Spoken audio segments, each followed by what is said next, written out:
Hello and welcome to another video here on Clash Star. I'm not calling this one an episode because it's all going to be about Season 11, which is the Dragon Spa season.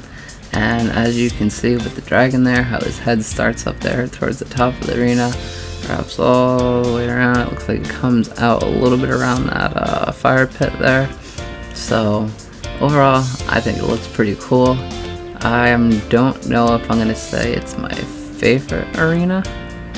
I know I say that for like every arena, but it is a really cool arena, so I will be getting the battle pass, that's a definite. And these videos, I've been trying to figure out different ways to do like the balance change videos, so this is going to be like a little bit different than the other videos.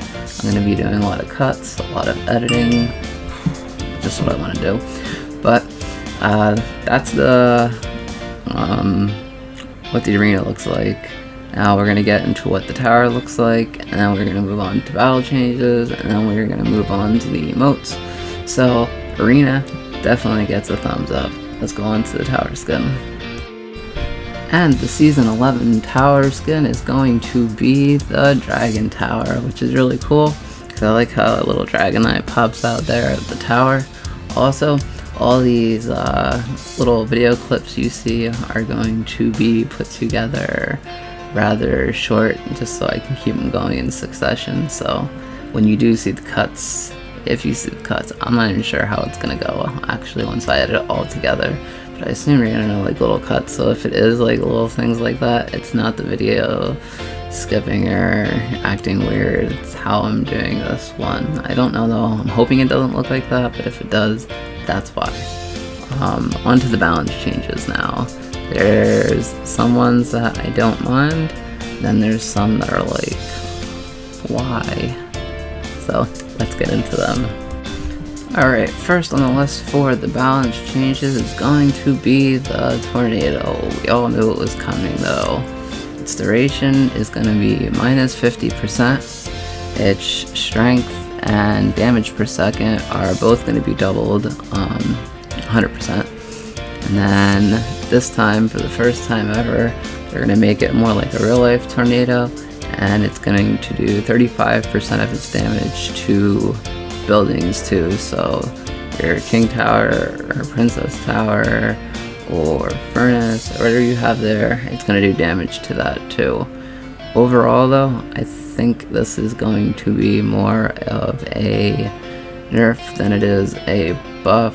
Yes, it'll be able, I'm pretty sure it'll be able to still activate the king tower, but instead, like how everything used to kind of go like this, now it's pretty much just gonna go, it's really quick. So I don't know if it's gonna pull, it should, but it's gonna be a lot shorter. Let's get on to number 2. And second on the list is going to be the magic archer. They brought his range from 6 to 7, so it's back to the way it was before, but his hit points are minus 10%. So now he's going to be a little bit easier to kill. I think he was already pretty easy to kill. Now you take 10% of that away, he's going to be very easy to kill, but with his range going back up, I think that is going to make him a little bit more viable in the meta. I think you will see him again more often this season. Number 3. Coming in at number 3 on my list is the battle healer, and its hit points is going to be minus 10%. I think a lot of people have been wanting the battle healer to take some kind of nerf. I don't know if 10% is going to be the answer because she can just heal herself back up anyway, but I guess it's a start in the right direction. I still am trying to level her up. I still think she is going to be viable, so this one will get a thumbs up. Fourth up is going to be the Royal Delivery, and that is going to be, I know everyone's hoping, please say it's drop times quicker, and that's not the case. The case is when it drops down, it's going to do plus 27% more damage now. So I think that'll make it a little bit more viable, because now like that'll be 27% on everything. So on that drop down when it comes in, It already did a decent amount of damage, now it's doing 27% more damage. It's just that drop time is what kills it. If they could like take that maybe from 3 seconds and make it like 2 seconds, that's okay. But it seems like you put the card out and then you're like waiting. Oh, there it is. And you almost forget that you put that card out when you're trying to put other cards out too. So yeah, it's getting plus 27% damage. I think this is a good one for that too. And at number 5 comes my poor mini P.E.K.K.A. It's not huge nerf though. They're just taking his range from medium to short. He already had short little swords, so I don't know how much shorter of damage they can do. I really hope though he is still going to be really powerful. They didn't take anything away from his hit points, anything away from the damage he does, so he's still going to be good in that aspect. It's just that range of his sword from medium to short. I don't know how that's going to affect him, but please leave my mini P.E.K.K.A. alone. At number 6 we have the baby dragon, and with my deck that I use being fairly weak at air defense, I am pro for this one. They took its hit points minus 8%, so be a little bit easier to kill. I do like the baby dragon, however the only thing I wish that it would do is actually more damage when it spits the fireballs out. But taking its health down a little bit, it's going to be a little bit easier to kill, so this one works out in my advantage. So this is a thumbs up. So far, the only thumbs down I think I had was the mini P.E.K.K.A. and the magic archer. For me, tornado, I know a lot of people are going to be mad at that because a lot of people like to use tornado, but I think that's going to be dead. Let's move on to number 7 now. Number 7 is going to be the goblin cage. The brawler is getting a 6% damage increase. I don't see him too often in the meta, and I don't know if 6% is going to be enough to put him into the meta. I know at first we'll probably see him just because he just got buffed and people are going to want to try him, but towards the end of the meta, do I think personally that you're gonna see a lot of him? And my answer would be no. People that use the goblin cage in their decks, obviously that's going to be a big boost for them and that'll help them a lot, but I don't think he's going to be a very dangerous card. Alright, coming in at number 8 on my list is going to be the earthquake. Its damage is going to be plus 11%, but the building damage is going to be minus 25%.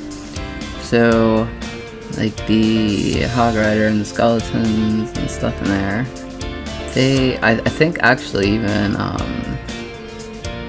can't think right now. I know there was a card in there that I thought the earthquake was going to take care of, so I put it down and it did its thing and it almost took care of it.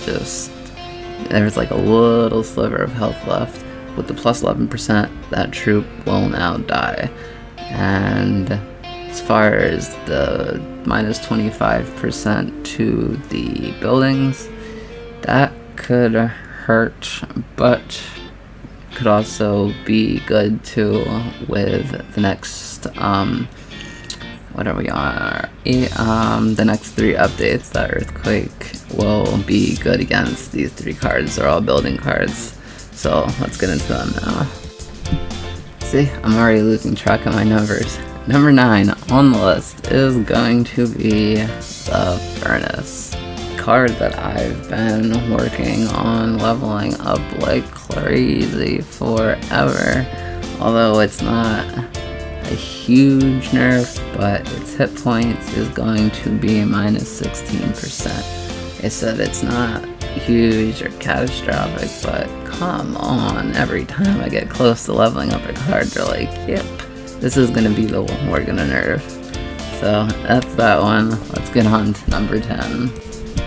Our 10th change is going to be the Goblin Hut, the one that they just nerfed last season and made extremely good for all the spawner decks, is now coming down this season, where its hit points is going to be minus 35%, so it's going to be much easier to kill. Although it is still going to spawn the 4 goblins when it blows up and all that, it's just going to be easier to take the actual tower down. On to number 11. And like the Goblin Hut, the Barbarian Hut has to come down to, they're going to take that one, its health points minus 20%. So the Goblin Hut gets a little bit more of a nerf than the Barbarian Hut, but I think the Goblin Hut also spawns out goblins quicker than barbarians, so that should even it out. I don't play either of these, so I don't think it should affect me that much. And that's all 11 balance changes. There definitely was a lot of them. That really big update they're talking about, I've heard nothing about that yet, but we do still have one more segment. There's going to be 4 new emotes during this season, so let's get into them real quick. Alright, here are your Season 11 emotes. First, you got the Inferno Dragon, who's going to shoot down his fire beam, and then he gets electrocuted so you can see all his bones and stuff. 11 is going to be your king, holding up the 10 sign, and he just smiles and laughs and moves the sign up and down. Third is going to be your knight, and he's going to be sweating, and then he's going to go like that, wipe all his sweat away, like, oh, that was a close match, or uh-oh, here comes a big push. And last but not least is going to be our Lava Hound, who's going to flap the little wings you see in the back a little bit, and then he's going to blow up, and when he blows up, you see all his little babies, and that one actually looks really cool. It may sound weird with me describing it, but trust me, it does look cool. So I hope you guys do like what you saw for Season 11. Let me know what you think of the updates in the comments. If you liked the video, remember to subscribe and hit that like up button. See you guys in Season 11. Peace.